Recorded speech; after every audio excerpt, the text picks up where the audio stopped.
নমস্কার সবাইকে, tasty byte with পারমিতাতে তোমাদের সবাইকে ওয়েলকাম। এটা আমার ফার্স্ট ইউটিউব ভিডিও। থাম্বনেল দেখে নিশ্চয়ই বুঝতে পেরে গেছো আমি মোমো বানাচ্ছি, নেপালি স্টাইল মোমো। তো চলো রেসিপিতে আসা যাক। 500 গ্রাম বনলেস চিকেন নিয়ে নিয়েছি এখানে। চিকেন নেওয়ার পর এটাকে ভালো করে চপ করে নিচ্ছি।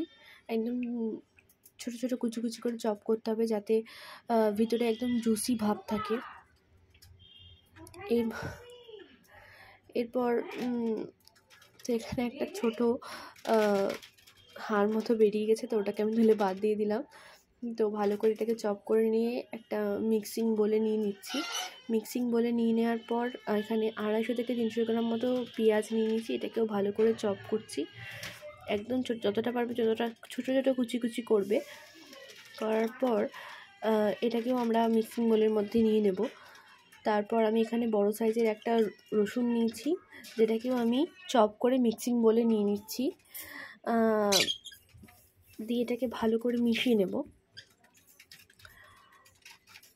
তারপর এটার মধ্যে ডার্ক সয়া সস নিয়ে নিচ্ছি 1.5 টিস্পুন মতো।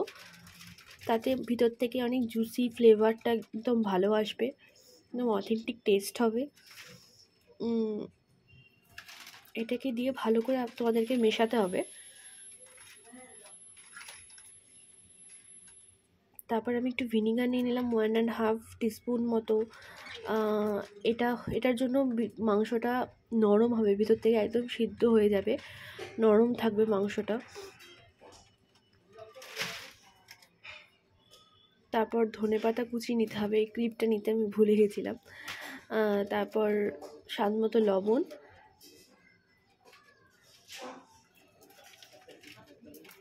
তারপর একটু রিফাইন্ড অয়েল একটু গরম করে ওটার মিক্সিং বোলের মধ্যে দিয়ে দিতে হবে। দিয়ে এটাকেও ভালো মতো একদম মিক্সড করে নিতে হবে।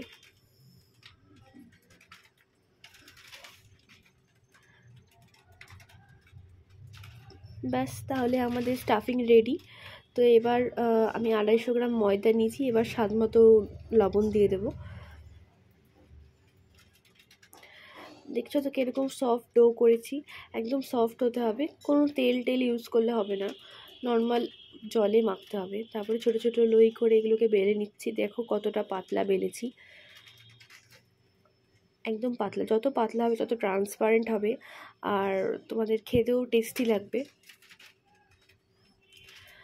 মোমো শেপে এগুলোকে তৈরি করে নিয়েছি। তারপরে 8 to 10 মিনিট আমি স্টিম করে নিয়েছি। ব্যাস রেডি আমাদের মোমো। তো মোমো ধনেপাতা চাটনি বা সসের সাথে তোমরা সার্ভ করতে পারো।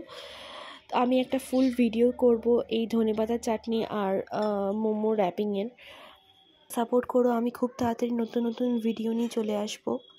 তো আজকে এই পর্যন্তই, দেখা হবে পরের দিন।